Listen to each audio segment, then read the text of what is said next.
All right. You're ready. So let's get started, I guess. So this is going to be a slightly garbled lecture because I only got 30 minutes to prepare and I didn't even fully write out what I want to say. So I will just do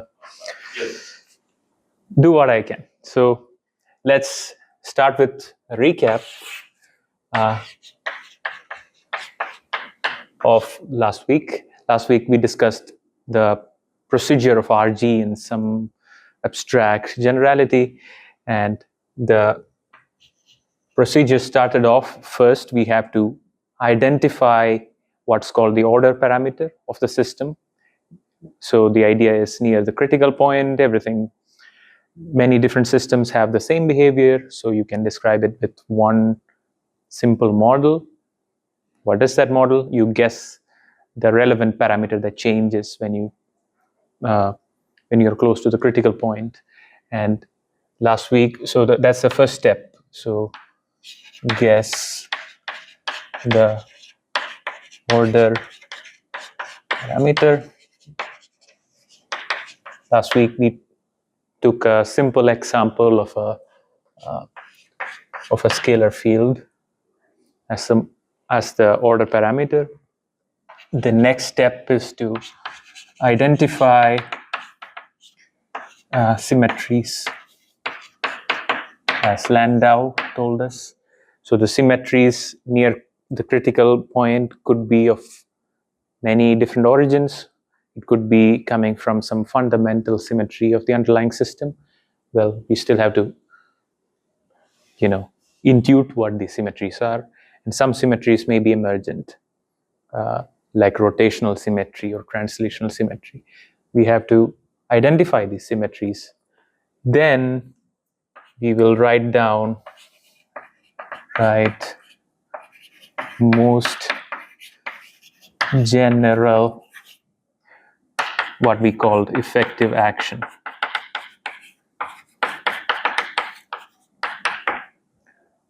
Once we write down the most general effective action, then we can start doing the RG procedure. So the steps of RG procedure itself, RG was one, integrate out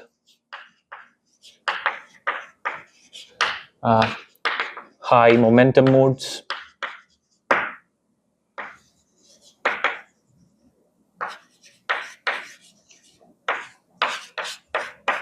We called 5+ last week. These have momenta such that it lies between zeta greater than 1. So lambda, remember, was the what we call the cutoff of the theory. For energies above this cutoff scale, we cannot keep using the effective theory that we are using to describe the critical point. And for some zeta very close to 1, we can integrate out this region. The reason being, if we are at some energy scale E, which is really small compared to both lambda and lambda by zeta, the original effective theory with effective action S lambda or the new integrated out effective action are both equivalent to describe this theory at the energy scale E. So to make a comparison of the new effective action S lambda by zeta versus S lambda, we do two more steps of RG. The second step is to change units in S lambda. In S tilde, change x to x prime by zeta. That just simply changes the unit so that S tilde also would have S tilde lambda by zeta will now become S tilde of lambda. The cutoff will just be rescaled to the original cutoff lambda, so we can make comparisons with the original theory. we still have to do one more thing, which, if you recall, is to change units of phi.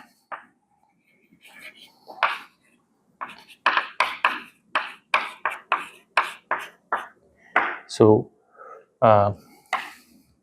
such that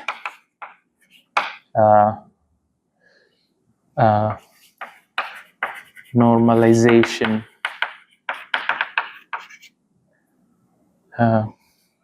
is same as S lambda.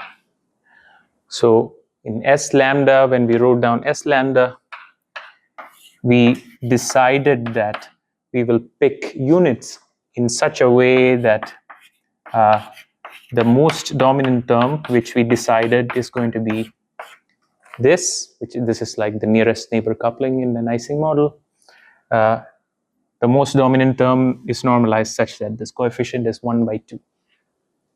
Under this integration, generically we will pick up a constant here in S tilde. So we will just rescale the resulting field such that that constant is 1. And that would give us two actions, S tilde of lambda and S of lambda, both equally good to describe the physics at E, energy scale E, which is much smaller than both these cutoffs. In general, we actually get a family of theories. S lambda, after these 3 steps of RG, S lambda equal to X of square plus GI of zeta OI of phi. So if you remember, OI of phi are all the possible terms that you can write down that are consistent with the identified symmetries. And we also figured out how GI zeta looks like if we take zeta to be very close to 1. So GI zeta was zeta to the d minus delta I by gamma zeta to ni by 2 g 0 plus delta gi of zeta. So if we again recall things, I can use a different color. This is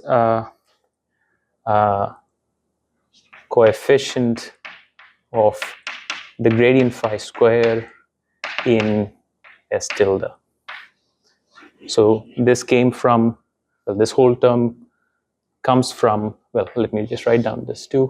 Ni is the number of phi in OI. So this whole denominator comes from this third step of rescaling the units of phi itself. And then delta I is how OI change when x became x prime. So this delta is how the operator, not the operator, the term OI changed under the second step of renormalization group, namely changing the units of space. And this d comes from ddx, and this is due to first step of RG, a function of all g's. So when we integrate out this high momentum modes, we argued that these couplings that we would write down in the original theory would change for S tilde. Well, for S tilde, that change we just schematically denoted the delta G. We don't know what it is as of now because we didn't make any attempt to compute it, but we will do it in the coming lectures. Any questions up to this? It's a lot of things unpacked in 2 minutes, but this is basically the recap of last lecture.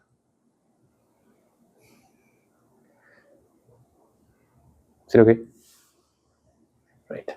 There's still some more stuff to recall. So this relation, very abstract relation, under RG gives us what's called the flow in theory space.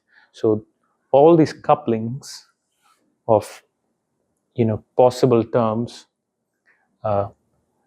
change as we integrate out higher and higher momentum modes. In other words, if we throw out high energy details, the result is just change in couplings, and we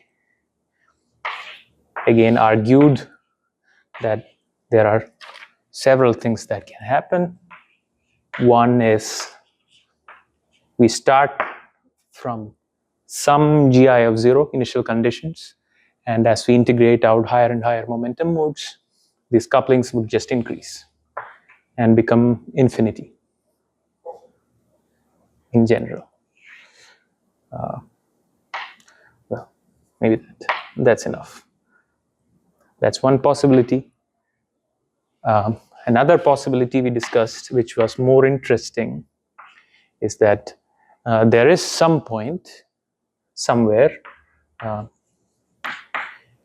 if you start from that point, let's call it G sub C of a vector, to denote that it's a collection of all the couplings. If you start at that point and do all these three steps, nothing happens. We stay there. That we call the fixed point. Fixed point. And if we start near a fixed point, a couple of things can happen. Let's imagine we are very close to a fixed point. Okay, before that. So at fixed point, RG invariant. So a fixed point is basically invariant under renormalization group procedure. In particular, it's invariant under change of length units. For that to happen, we should have no dimensionful couplings at a fixed point. So, right, so this fact implies that there are no length scales at a fixed point, and this tells us that dimensionful GI vanish.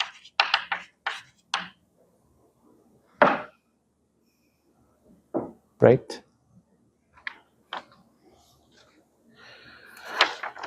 And there was another thing that we found interesting. At the critical point, what we define to be the correlation length, how much the fluctuations here affect fluctuations there. We denote correlation length by the letter C, and it only has two choices. It can be either 0 or infinity. An infinite correlation length means that you have correlations at all length scales. And that we, in the first lecture, described as a feature of the critical point. So from now on, we'll identify a fixed point with infinite correlation length to be the critical point.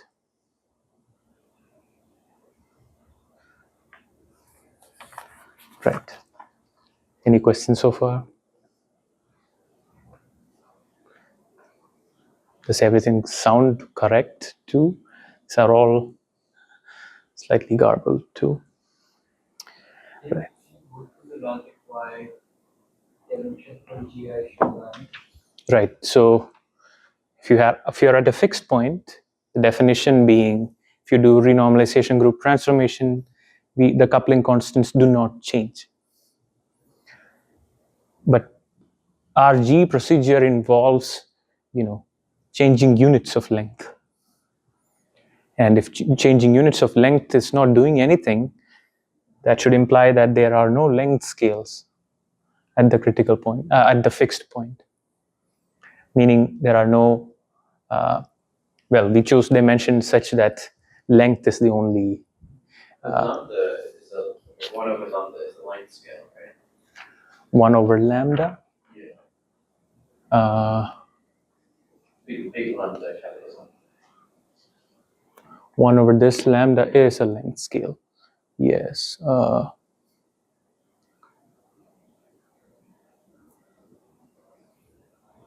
Yeah, I suppose at the critical point, the effective field theory is valid to lambda to infinity. Well, you defined this RG procedure with the lambda in mind. That you fix, and you always rescale to that lambda. So you could set lambda equals 1 and do this whole discussion, right? Work in units where lambda equals 1 or something like that. That's true.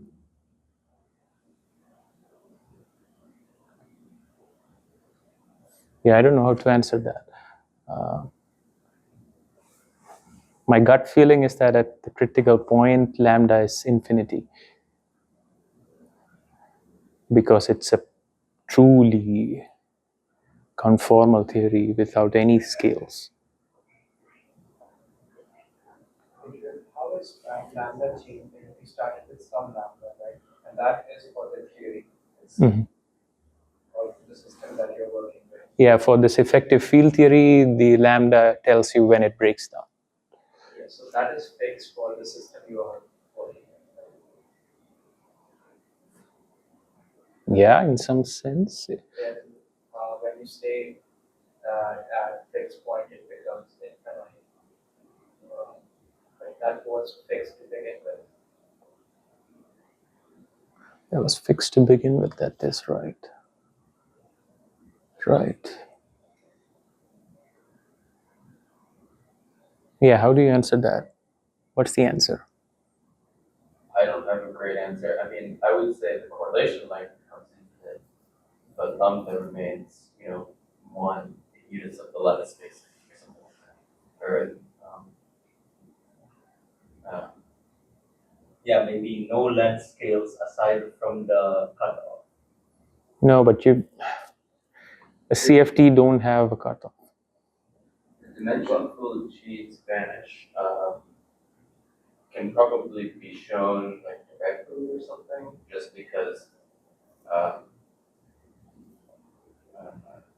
don't know. There's probably some way to show it directly, maybe. If you look at the RG equations, the term that's linear in your coupling is proportional to the dimensionality, right? So you can probably argue that at any fixed points, it has to be 0 or something like that. Directly. But I don't know. I don't really have an answer. So the fixed point imply that when you do that procedure of mean scaling and the relation between G updated GI and the previous GI. Yeah. GI psi is equal to GI 0. Exactly. So GC of zeta is GC. Can we deduce anything from those coefficients? Is there any relation between when GI is dimensionful and that delta I? Yeah, we can maybe say this. Let's see. So let's imagine we are very close to the critical point, and for the sake of argument, let's ignore this correction coming from the first step and this correction coming from the third step. Gamma of zeta is close to 1 because in the original theory it was 1. So if we are very close to the critical point, then gi zeta approximately is zeta to d minus delta I g critical plus some epsilon I. Critical I plus epsilon, right? And if d is less than delta, then this is zeta to some negative power, and as we increase zeta, meaning integrate more and more fields out, this becomes smaller and smaller, so this will run to 0. Is that a good enough argument?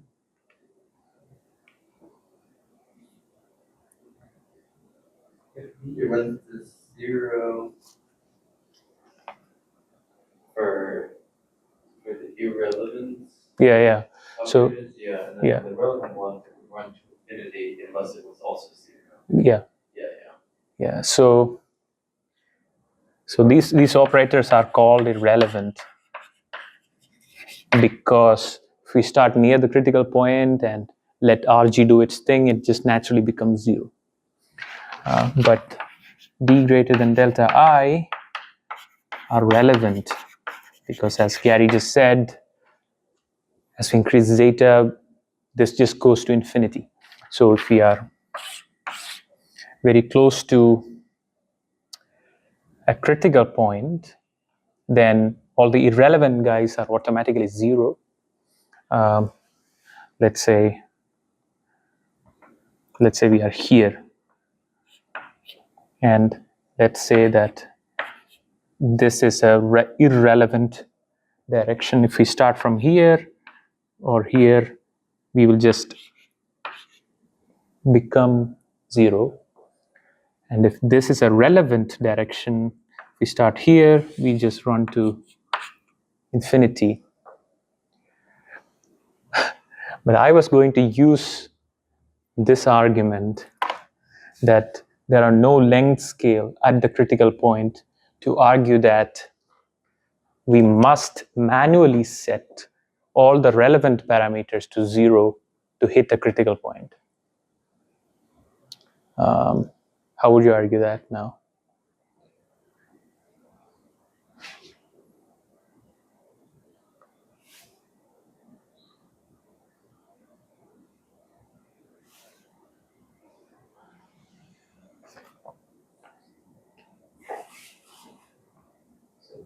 Hey, is it true that actually, I don't know, I don't know this one.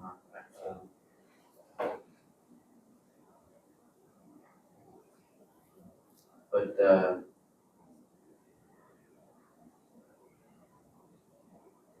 Oh yeah, so in my mind, the fixed point, fixed point of like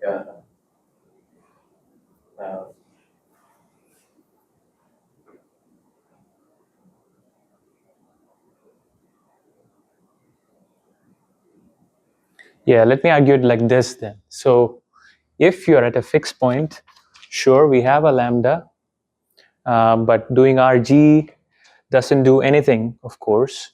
So I can think of undoing the RG with a zeta less than 1 or something and increase the cutoff to infinity. So when you do this RG, you're not increasing the cutoff, you're keeping the cutoff at lambda. right, but you're integrating out information in this region.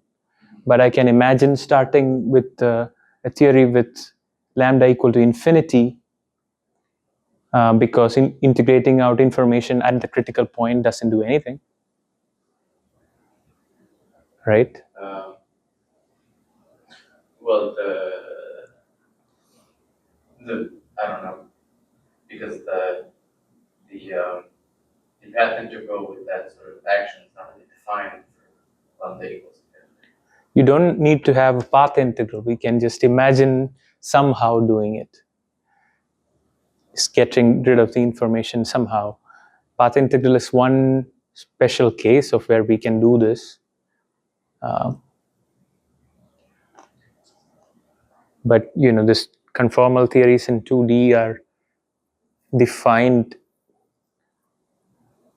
not with reference to a path integral. I really don't know how conformal field theories are defined. So. Yeah, it's just basically defined based on just a conformal symmetry. Okay. And that already gives a classification only in 2D of what are the conformal field theories possible. You don't even need to reference to a path integral description, and often there isn't a path integral description. Okay. So in the case of like say the 3D Ising model or something,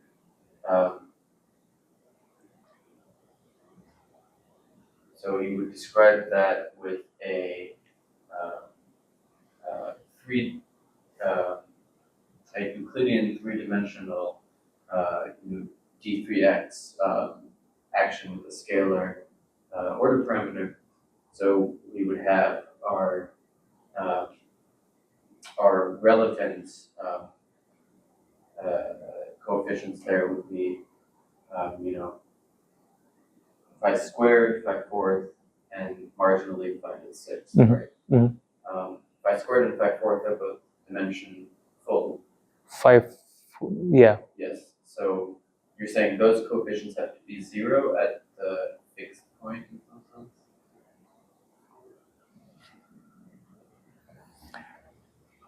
Yes, at a fixed point, it has to be 0. And that would give you the Gaussian fixed point of the 3D Ising model, but that's not the critical point. Right, but that's not the critical point. So right. What about the actual?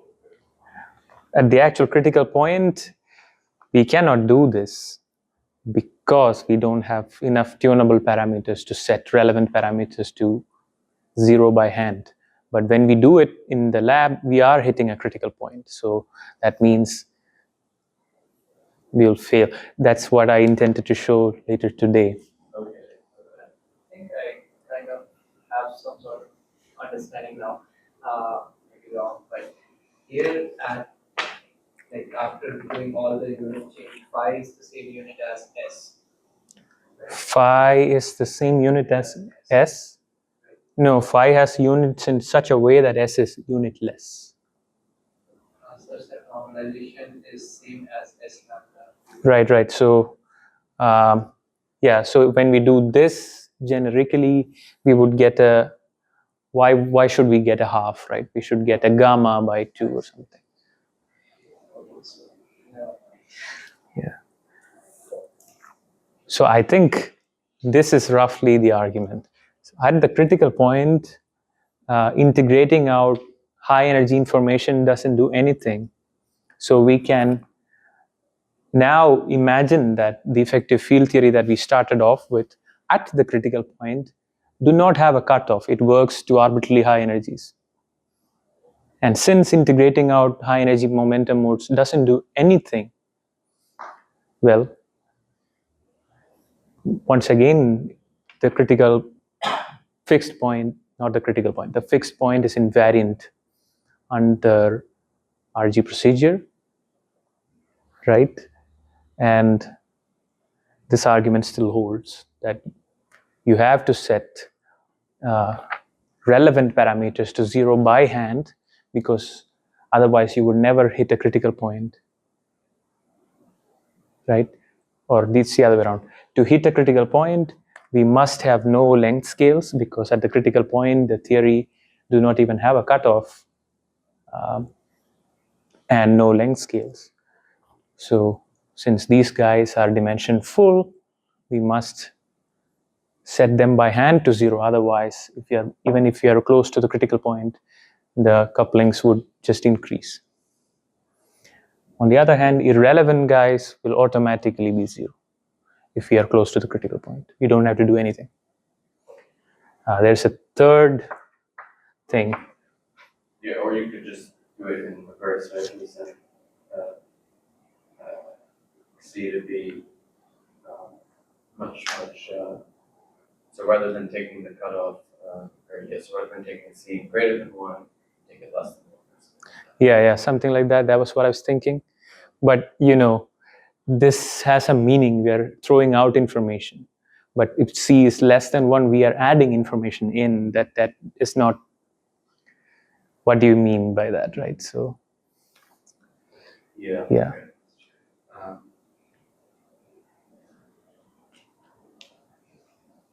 So why can't we just say, everything we're doing is effective theories anyway? So when we say conformal field theory, what we really mean is there's no length scales up until you zoom in far enough that your theory breaks down. So as long as you don't zoom in too close, you have a conformal field theory, no length scales. Because you always start this with let's say we have an probing energy scale that is much less than lambda. mhm. So in that case, the lambda doesn't matter. It's too so large. so far away from your probing scale, and you might as well take lambda to infinity. So everything here, at least after step 3, you don't really talk about the lambda anymore. Mhm. Anyways. Mhm. I would say you might as well set lambda equal to 1 because in this procedure, it's the only thing with the scale, or the length scale, or energy scale. Since your coefficients are flowing, they're not fixed. Right? The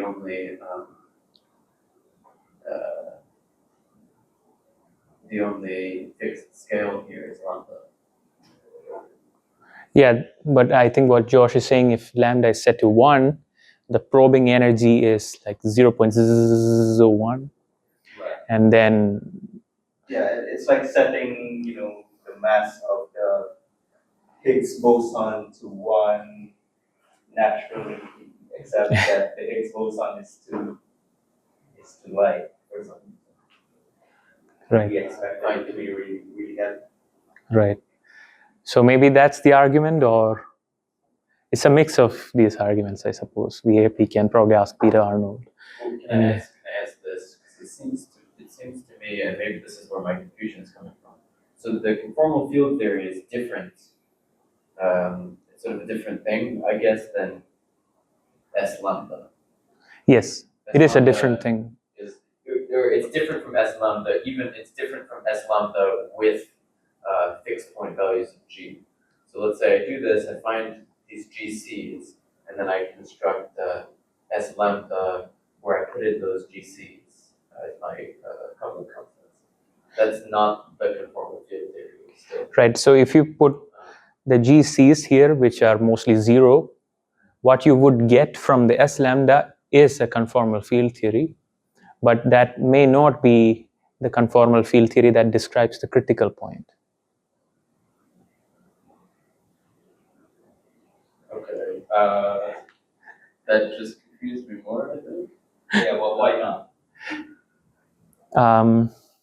Yeah, let me think about it a little bit.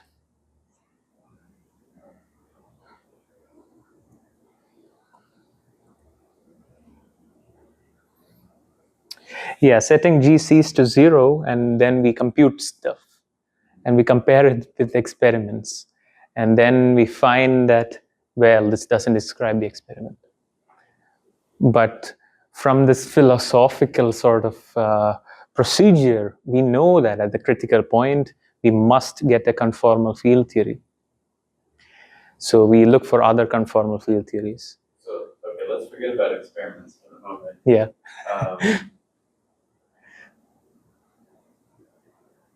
Mathematically, So this is what happens. So in the Ising model, for d equal to 3, we will find a fixed point for which these GCs are 0. And that fixed point will turn out to be not a critical point. But we will. If it has c equals 0 or something. It has c equal to 0, not infinity. But then, starting from the c equal to infinity fixed point, which is the critical point of the d equal to 4 Ising model, we will try to extrapolate it to d equal to 3.99999 Ising model. And then we will find that the d equal to 4 critical point, which is at values to be 0, is unstable for d equal to 3.99999 Ising model. And we will find another point very close to 0 but not 0, which is which has c equal to infinity. But we won't be able to write down this thing at that critical point. Okay. We'll be just be able to infer that there is a theory that exists. Is there an example? Okay, so is there an example of something where this does work? Yes, d equal to 4 Ising model.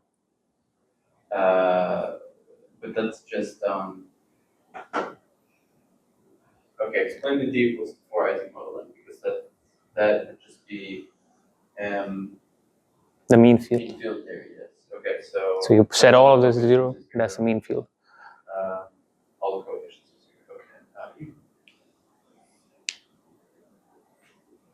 Okay. Okay, but Let me think about some non-trivial examples. That's the question. Right. But okay, also even for the Ising model, if I set all the g's to 0 in S lambda, that's still not like a formal field theory, right? Because that would be like S lambda is not a conformal field theory, but now I can freely take lambda to infinity and still fine. okay, right. So there is still some sort of the conformal field theory is still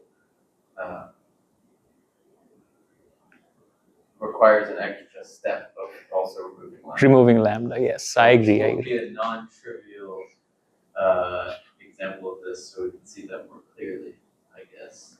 So non-trivial example of what? Of where we find the fixed points for these flowing coefficients. And just set it in to S lambda where lambda equals 1. And now we can say, well, actually, let's not make lambda equal 1. Let's remove lambda in some sense and get the conformal field. Yeah, what's a non-trivial example? Yeah, I have to think about it. Something from QFT would do it, right? So let's say QED without massive fermions, massless fermions interacting with photons. Well, that's already at the critical point because masses are set to 0. The only parameter is the irrelevant coupling, which is that non-trivial? Well, it's still a Gaussian fixed point. Massless QED is not Gaussian, right? Because if that is a conformal field. Because the interaction term is irrelevant. In what? The interaction term is marginal, right? So Yeah, marginally irrelevant. marginally irrelevant. Right. Is that non-trivial enough? I don't know. Even d equal to 4 So that's Ising model, right? The lambda 4 is marginally irrelevant. There's something wrong with that because in QED you have gauge variance, right? So you can just set the charge equal to 1. So what is that? What's that mean? No. We're talking about the alpha then, running of alpha, dimensionless. Oh yeah, so then you're just right. So your electric field would have no dynamics to it, or something like that, or your EMF field. I think it just means that at lower energies, you can think of electrons and photons. As you go higher and higher energies, the charges are screened or something. But that's the opposite of this. We are going to higher and higher energies, not lowering. Well, doing this in the opposite way in some sense. Finding the running of GIs, but now extrapolating this running to zeta less than 1. Analytical continuation, that's the magic word, I guess. But that would still be some sort of a trivialish example. All the non-trivial examples are non-trivial because of that, I suppose. So, is that all right? Basically, this only really works for trivial examples. Yeah, this whole thing only works for trivial-ish examples, because we will see the non-trivial thing that we would like to solve is the d equal to 3 model, which you cannot do it with this. What this tells us is that we just cannot do it. Okay. And then we do desperate things and figure out things which are actually close to the experimental values, Okay. which is the 3.999 Ising model. Yeah. Right. So maybe this is why Peter Arnold keeps saying that this is philosophy. Because it just gives you an idea of what's happening, but you may not be able to do it in practice all the time.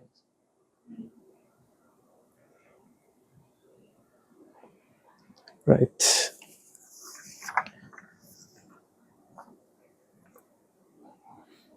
Right. So the lesson I want to take away, I didn't write this. So d equal to delta I, this is what we just called marginal, meaning these are dimension-less couplings, which can have any numerical value and don't necessarily have to be 0 because it's dimensionless already. Right. Now, the lessons from this is that near critical point, many of the infinitely many couplings becomes just 0 due to being irrelevant. You'll see that explicitly in the Ising model now. And that's the lesson from, that's kind of what universality is. That's kind of why near the critical point, many vastly different systems behave the same. Because most of the microscopic details are irrelevant in the technical and colloquial sense. All right, now let's move on and do a concrete example of the Ising model.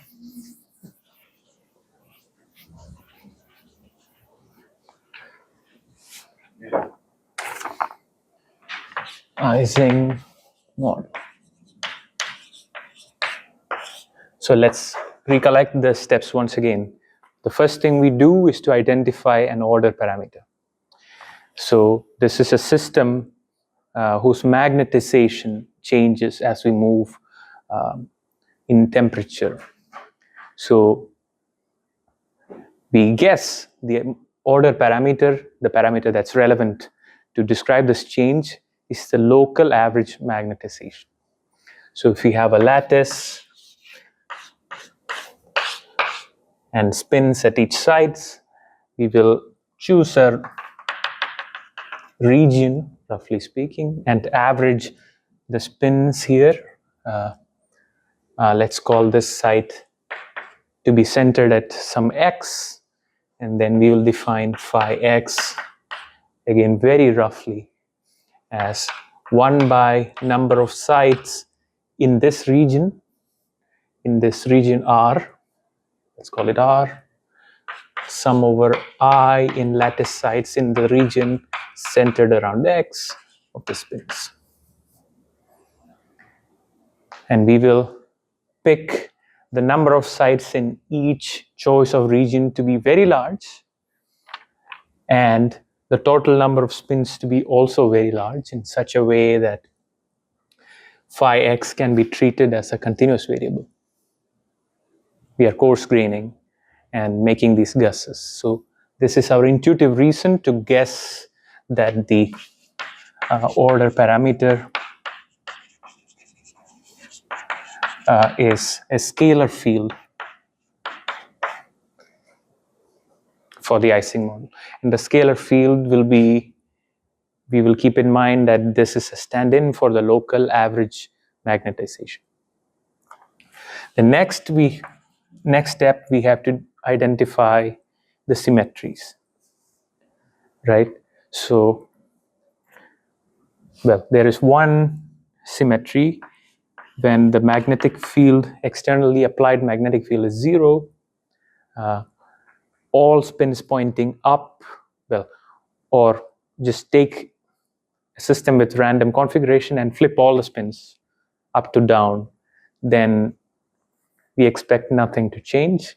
So for b equal to 0 systems, we expect a Z2 symmetry. This is some underlying lattice symmetry that the microscopic system has for the magnetic, for the Ising model. We also expect in the thermodynamic limit or in this coarse-grained description to have some rotational symmetry. Because the lattice had discrete rotation symmetry, we coarse-grained, okay, might become a continuous rotation symmetry. So we expect it to have an SOD symmetry. And this is an emergent sort of symmetry. How do we know? We are just making guesses at this point. We also expect,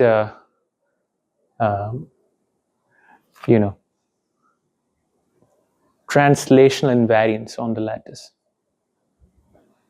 which we had for the discrete model, discrete translation invariance.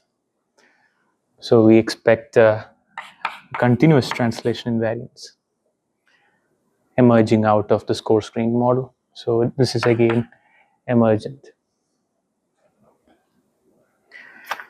Right. So when you talk about the SOD symmetry, it's for a sufficiently random system because that system could be like, or even in absence of any external field, it could be organized, right? You can have a state in which every spin is pointing in a particular direction. Mm-hmm. We are not rotating the spins, so I have to clarify this then. SOD in for x, so this x we rotate.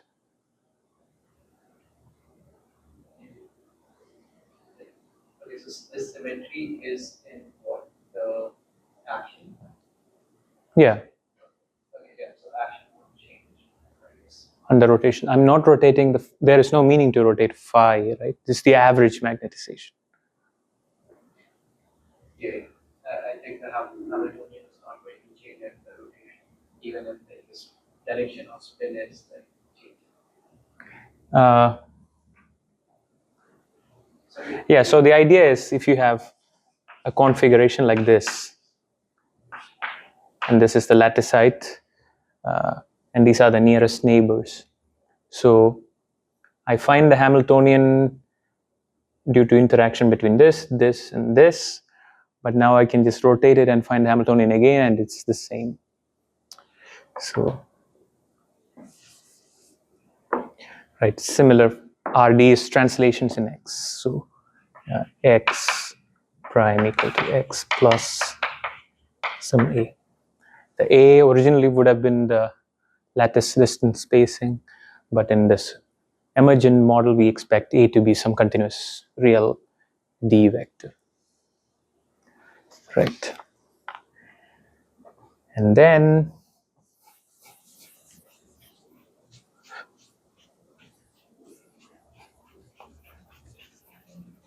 So Z2 symmetry in phi 2 minus phi. Oh yeah, I should say that, right? So Z2 symmetry in the field space. So phi goes to minus phi. It's not in X. So flipping the magnetization. Right. Flipping the overall average magnetization to negative itself wouldn't change the action. Right. And now we decide the most dominant term in the effective action that we would guess is the nearest neighbor coupling. And nearest neighbor coupling is nothing but dx half gradient phi squared. So this is going to be a ditto copy of what we did already. And we will choose units for phi such that this is dimensionless, just like before, or to keep this as a half. So what we did last time was to change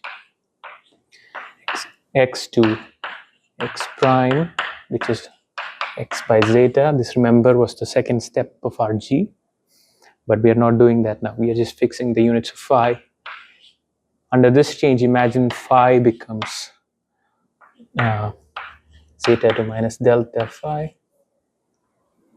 Then plugging this in here, we can figure out that delta equal to, this is something that we did last time, 2 minus d by 2.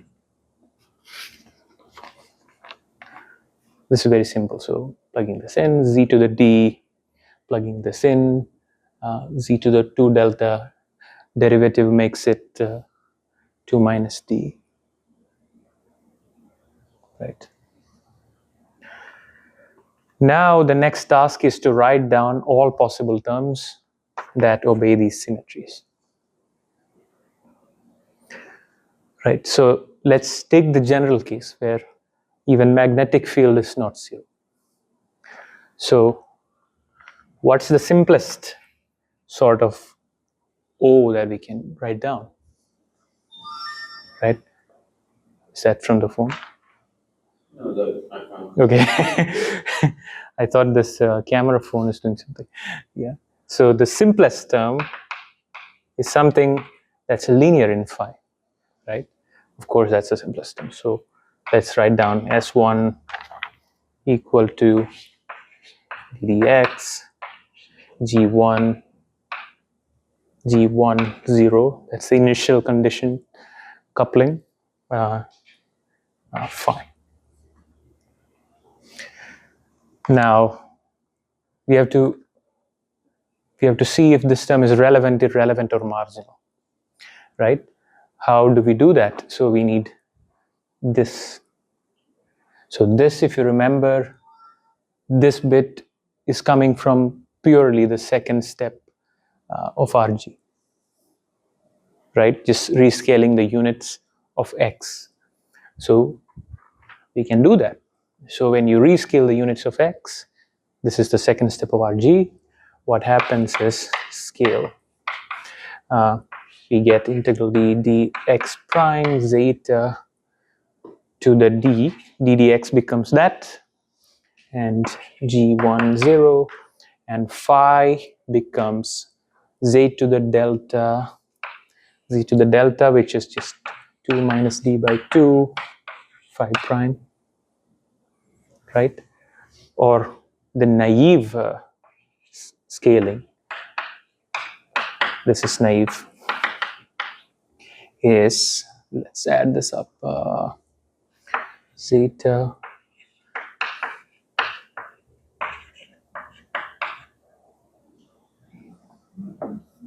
Plus 1, yeah. right? So this is from, well, we don't look at this anymore. We can look at it, but let's figure out if it's relevant or irrelevant. So for any dimension d, this is a positive number, meaning if we increase zeta, this increases, right? So this is relevant.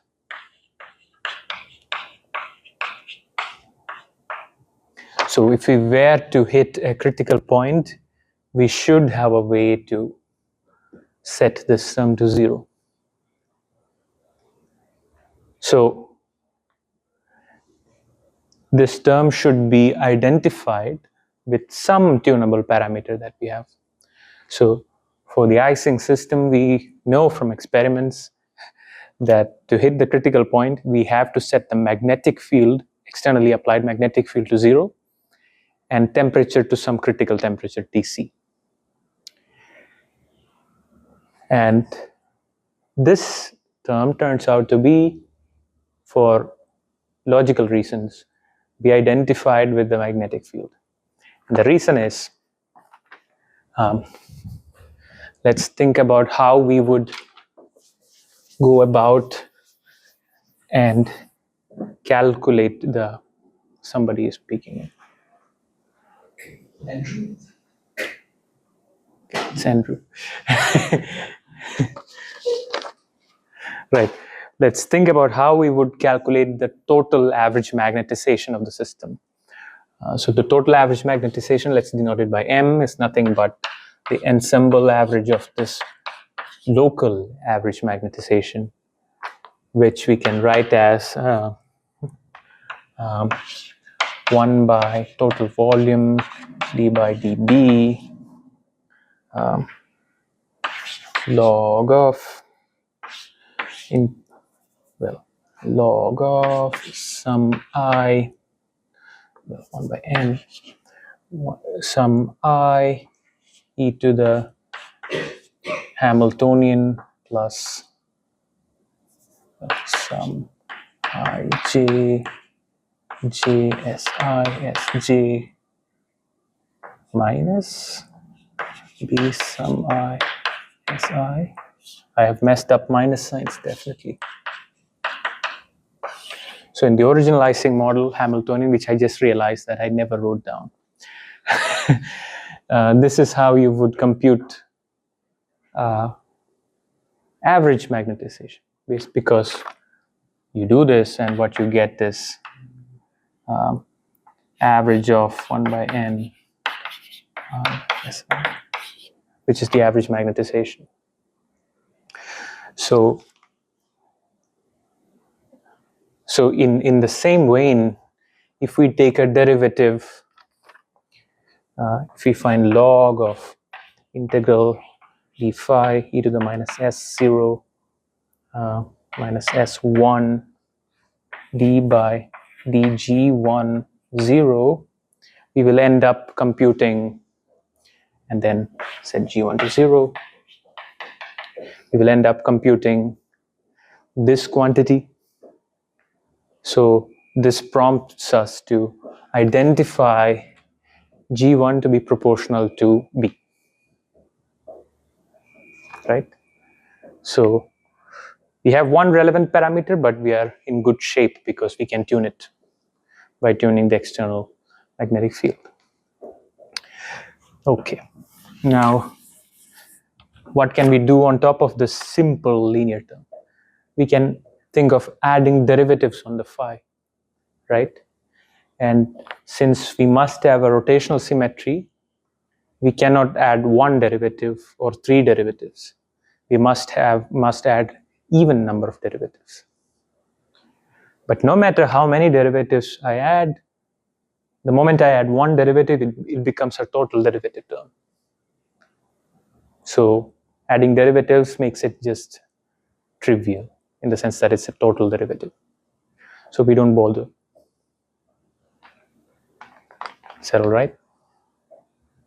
As long as you don't care about boundary. Yeah, we are not caring about boundary terms, at least for the Ising model. I didn't get that because isn't there a derivative in the S0? Yeah, but it's not a total derivative term. Yeah. If I add a derivative square here, that's a total derivative. Yeah. So it's a boundary term which we don't care about. Oh, so you can still write it down, Nabla flying to the fourth. Nabla flying to the fourth, right? That's not Sure, but we are looking at linear infinite terms. We'll get there.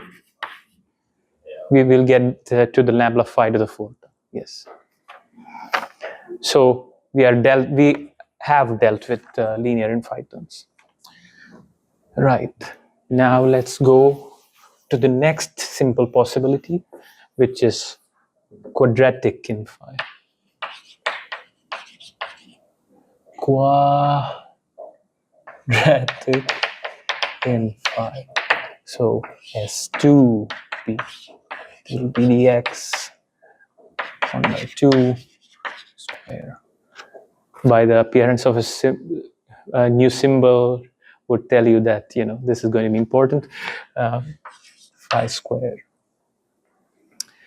Now let's see if it's relevant, irrelevant, or marginal by doing basically the same game. When we scale, we'll get d dx prime zeta to d square 0 zeta to the 2 delta now, and that is 2 minus d phi prime square. So mu square zeta is nothing but zeta square mu square 0. It doesn't depend on dimensions, and the power is positive, so as we increase zeta, this increases. So this is relevant in all dimensions. But we are still in good shape in the sense that we have one more parameter, external parameter, the critical temperature, which we have to tune to hit the critical point. So we imagine that mu 0 square depends on the temperature, and when T becomes T critical, mu 0 square becomes 0. That's an experimental clue that we are utilizing at the moment. Okay, now let's add derivatives, right? We cannot add one derivative because that will violate this symmetry, but we can add two derivatives. Well, we don't have to add two derivatives because we have already added two derivatives to phi square. So we can add four derivatives. But adding four derivatives will make it zeta to 2 minus 4, right? Because nablas will scale, one nabla will scale as zeta to the minus 1, right? ddx is nothing but ddx prime times dx prime dx, which is zeta inverse ddx prime. So adding one derivative costs 1 over zeta, so four derivatives would make it 1 zeta to the minus 2. So as we increase zeta, that term goes to 0. So adding four derivatives, that new term is irrelevant in all dimensions. So we can imagine that adding more and more derivatives will make it more and more irrelevant. So quadratic terms, that's the only term. All right, maybe I want to keep it. I want to keep it too. Maybe not. Yeah, let it be here.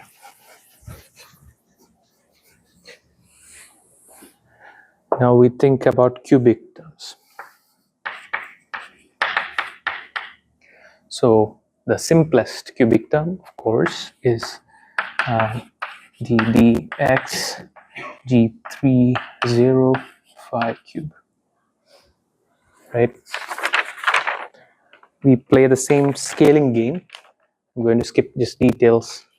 We can just do it again and see that the naive scaling of this coupling is zeta to the 6 minus d by 2 v30, right? So what is it? If d is less than 6, well, less than 6 includes d equal to 3 and 4, which we are interested in, this is relevant.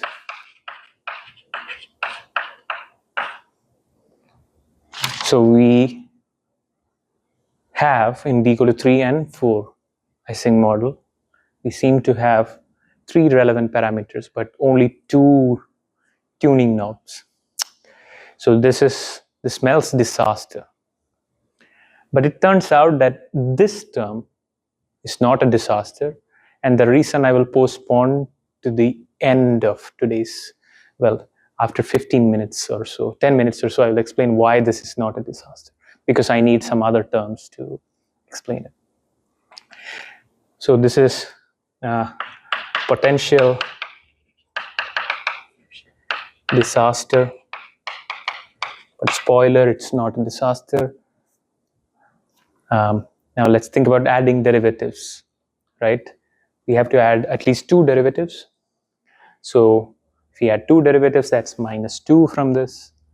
And that would make it what? Let's work in d equal to 4 for simplicity, because we are not interested in d equal to 26 Ising model, which turns out to be very simple. So d equal to 4, we would have zeta to the 2 minus 2. So this is a marginal. 1 minus 2. Awesome. So adding 2 derivatives in d equal to 4 makes it irrelevant, and d equal to 3 and below, it makes it irrelevant too. So we don't have to think of adding derivatives. All right, now let's move on to quartic terms. Did I not write it at all? Yes. Quartic. So that's the simplest term, is basically dx g4 0 5 4, and do the basic scaling thing.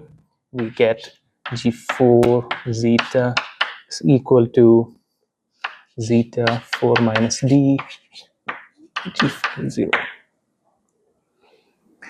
So d equal to 4, marginal. So this is dimension less, and it doesn't require, RG doesn't require it to be 0 at the critical point. It can be anything. But for d equal to 3, it is relevant. Again, potential disaster, but this time it is a disaster.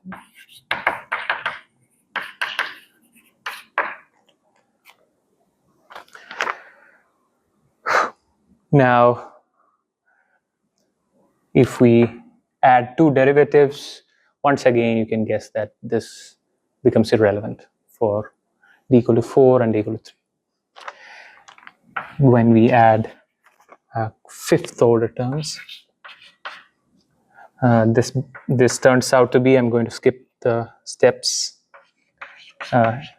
relevant for d less equal to 3. So irrelevant for 4 and above, but for 3, this is relevant. Just work it out. And 5 to the 6, marginal for d equal to 3, and relevant below, irrelevant above. So anything above is irrelevant for d equal to 3. And adding more derivatives is making it more and more irrelevant. So it seems like there are too many relevant parameters for d equal to 3 model. So as we do not have enough knobs to turn all of them to 0, we expect to fail for the d equal to 3 Ising model. We fail in this following sense. We cannot explain the d equal to 3 Ising model with a simple scalar field picture. So the order parameter that we guessed is probably wrong.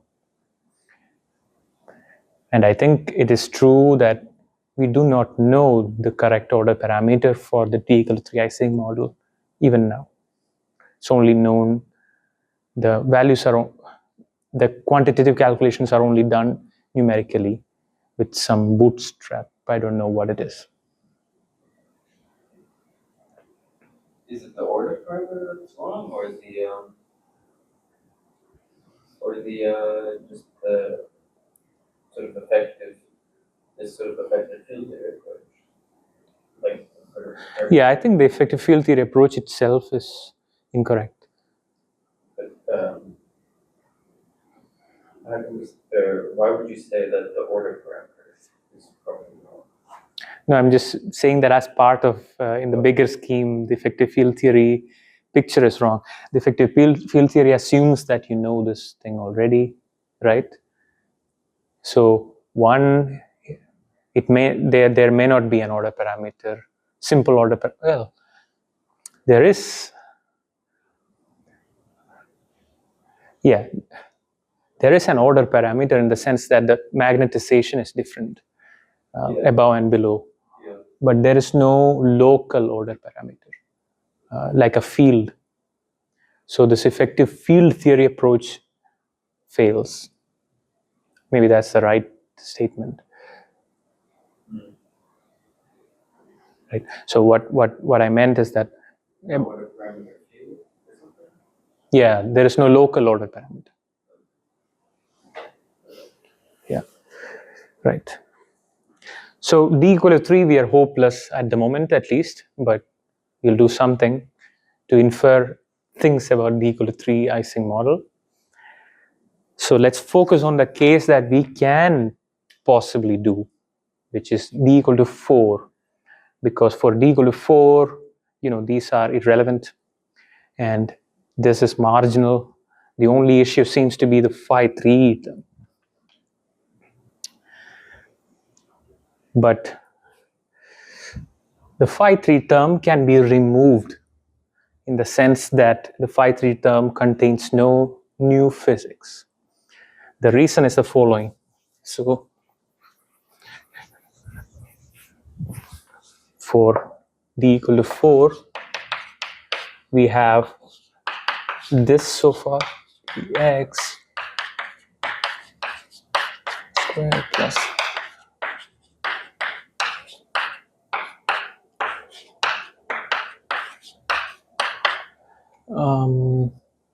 let's see this.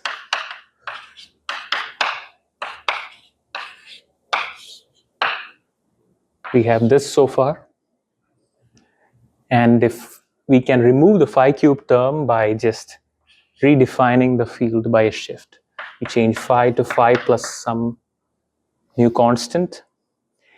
And when we put this into the phi to the 4 term, we will generate a phi cube times the constant term, right? Phi cube times the c term, and then adjust c such a way that we cancel this. Do you have this freedom?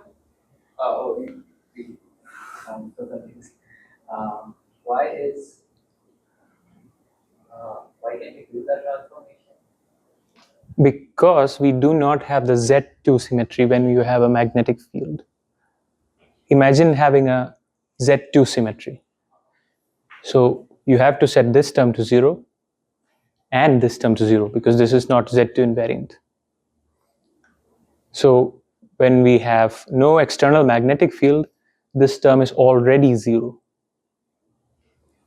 When you have an external magnetic field, the phi to minus phi symmetry is no longer true, right? So I can just shift the origin in the phi coordinate system, and that's what we are doing, such a way that this term is gone.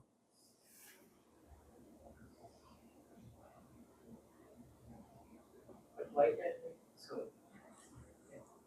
it's slightly circular because it seems like you want to get rid of that term, and thus you are saying that the Hamiltonian is invariant under this transformation.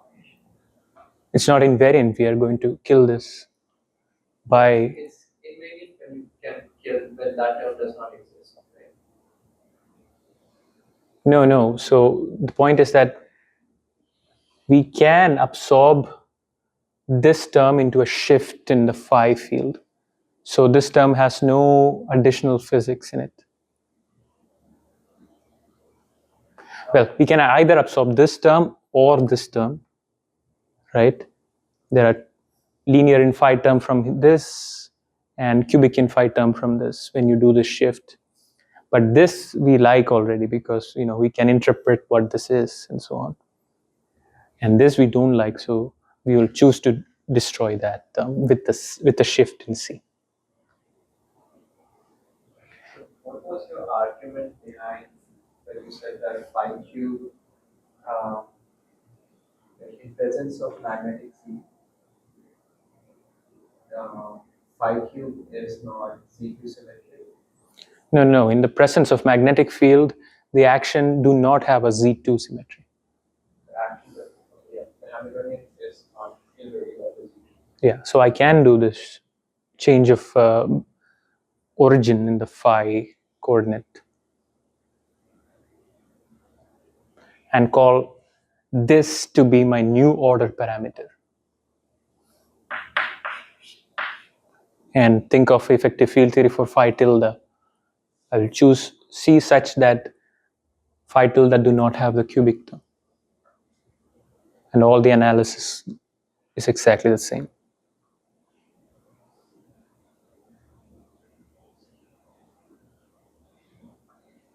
Is there a better argument, Gary?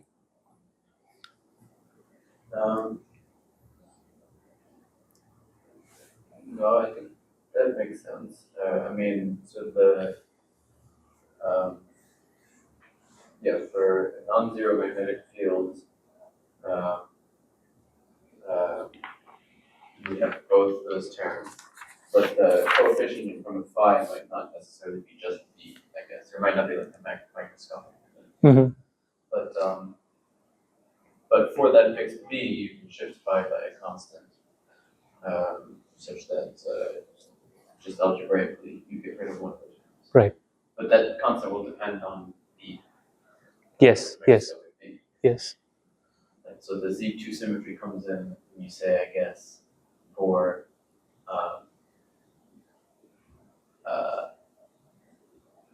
microscopic B equals 0, then both of those coefficients plus trivially the shift C are all going to just be 0. Right. The shift is also 0 when B equals 0. Right.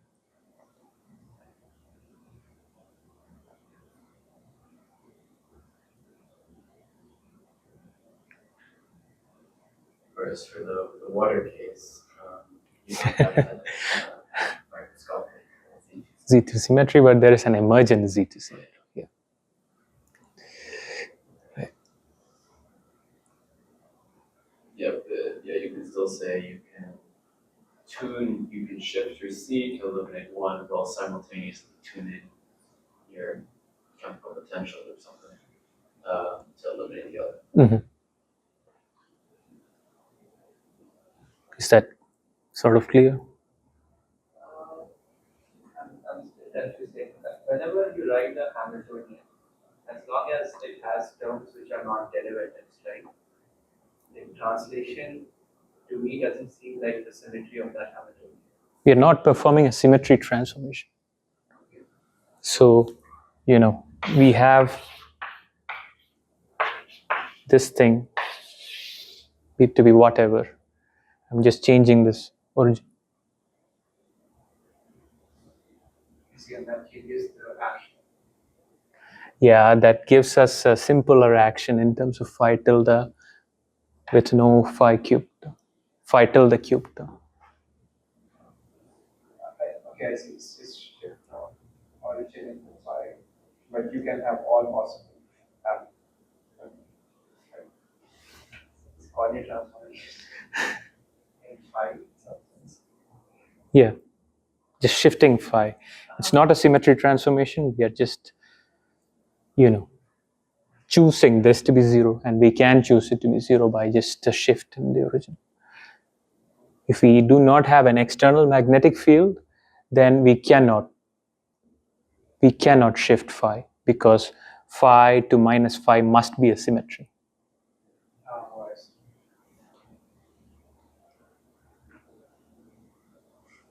Right. I think that's the logic. So, if the absence of magnetic field is symmetric about the zero axis. Mhm. Phi equal to 0 axis, it's symmetric. It has to be symmetric.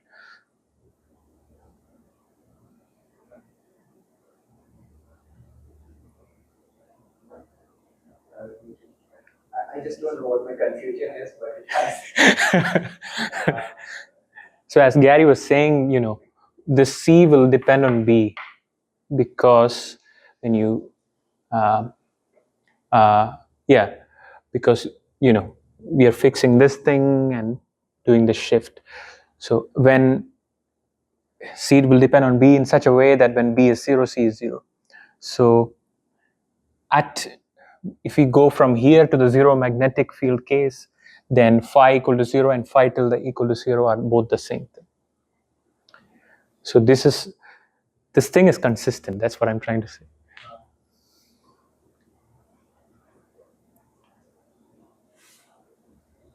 Right. So barring the partial confusions, we can get rid of this term for the d equal to 4 Ising model.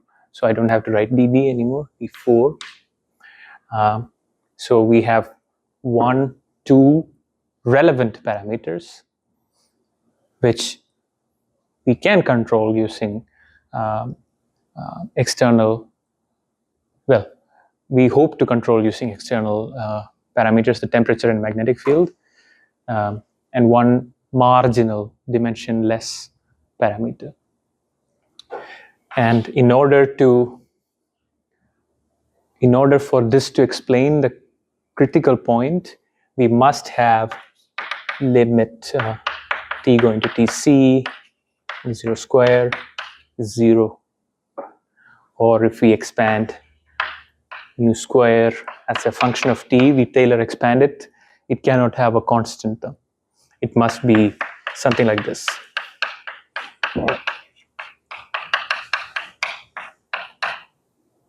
Roughly speaking.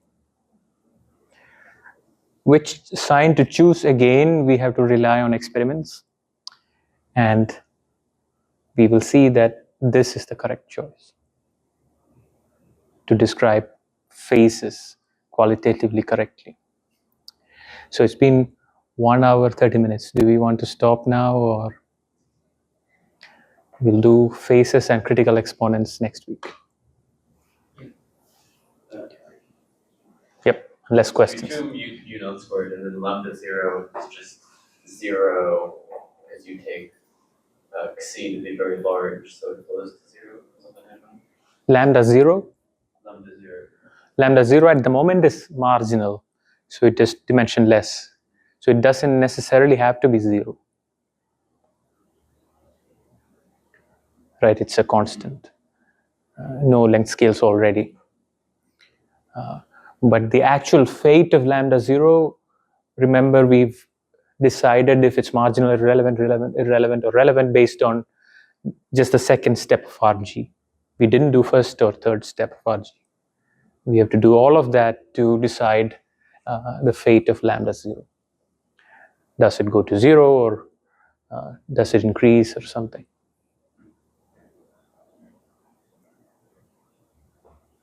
So this is what we will do. We will assume that we are in some energy regime where lambda 0 can be assumed to be small, and do perturbation theory in lambda 0 and figure out how lambda 0 changes under RG. And if we see that lambda 0 keeps increasing, then what we will say is that lambda 0, well, of course, it keeps increasing, and this perturbation theory breaks down at some point. But this still is the theory. We just cannot solve it. Doesn't lambda decrease? For d equal to 4, lambda decrease, yes. I was just saying a hypothetical case. Yeah. So that's what we are going to see. In d equal to 4, lambda will be marginally irrelevant, meaning the corrections coming from the first and third steps of RG will make it decrease.